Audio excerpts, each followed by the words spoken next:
د برېښنا شرکت مسؤلین د هیواد په کچه د ګڼ شمېر پروژو د پلي کېدو خبر ورکوي. دغه شرکت مسؤلینو د تیرو شپږو میاشتو لاسته راوړنې او راتلونکي پلانونه له رسنیو سره شریک کړل. هغوی وویل برېښنا شرکت توانېدلی چې په تیرو 5 میاشتو کې د هیواد په بېلابېلو برخو کې د 1.5 میلیارده او $600,000 په ارزښت پروژې پلي کړي. د یاد شرکت اجرایوي رئیس عبدالباري عمر وویل په دغه موده کې یې د 3.5 میلیارده افغانیو په ارزښت 206 تړونونه هم لاسلیک کړي دي. د برېښنا شرکت رئیس همدارنګه وویل د نړیوال بانک له لوري به د کاسا زر پروژې پاتې کارونه بیا پیل او د 2 کلونو په موده کې به بشپړ شي.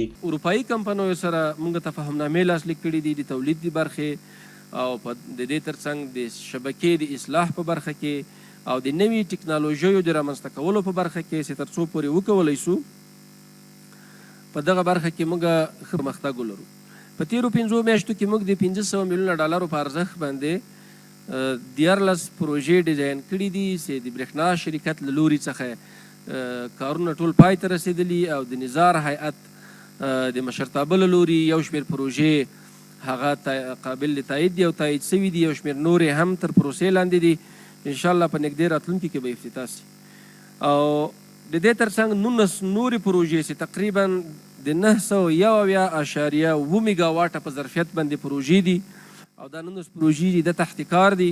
په دې باندې به کار کیږي او له پانګوالو سره همدارنګه خپله د برېښنا شرکت په پانګه باندې به کوښښ موږ کوو چې دا کار هم نهایي کړو تر څو په راتلونکي کې کارونه پیل سي. او تقریبا د 3.5 میلیارده افغانیو په ارزښت 206 نور تړونونه سوي دي چې هغه تر کار لاندې دي امضا شوي دي. په هغه باندې به هم انشاءالله کار کیږي.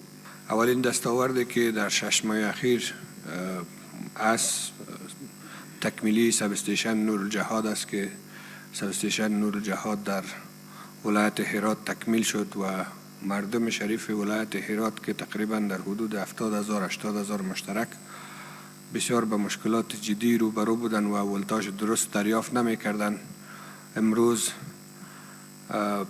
لله الحمد اونا ولتاژ درست دریافت میکنن. نه تنهایی که ولتاژ درست دریافت میکنن، تقریبا در حدود 27,000 مشترک یا 25,000 مشترک اضافی هم از برق بهره‌مند شدن.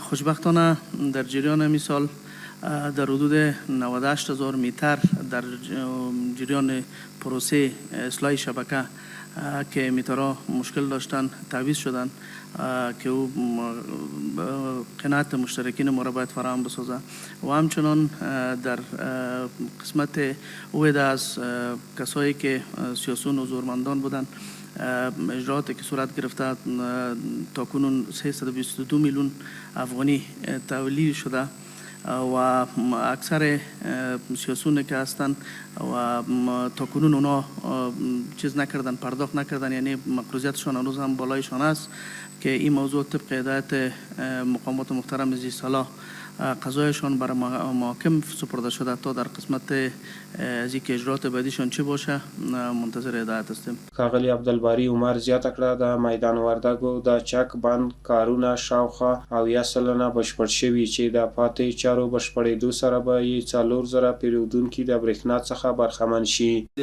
میدان وردګو ولایت د چک ولسوالۍ بند چې په هغه باندې هم کار روان ده او د برېښنا شرکت له لوري څخه کارونه پر مخ ځي.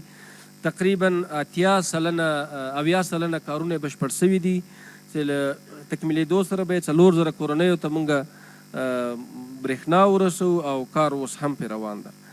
مسؤلینو همدارنګه وویل افغانستان د لمریزې او بادي برېښنا د تولید دستګاه جوړولو لپاره ښه ظرفیت لري او موږ د ټولو برخو کې پر تخنیکي څېړنو کار کوو او په دغه برخو کې پانګونې ته پانګوال هڅوو.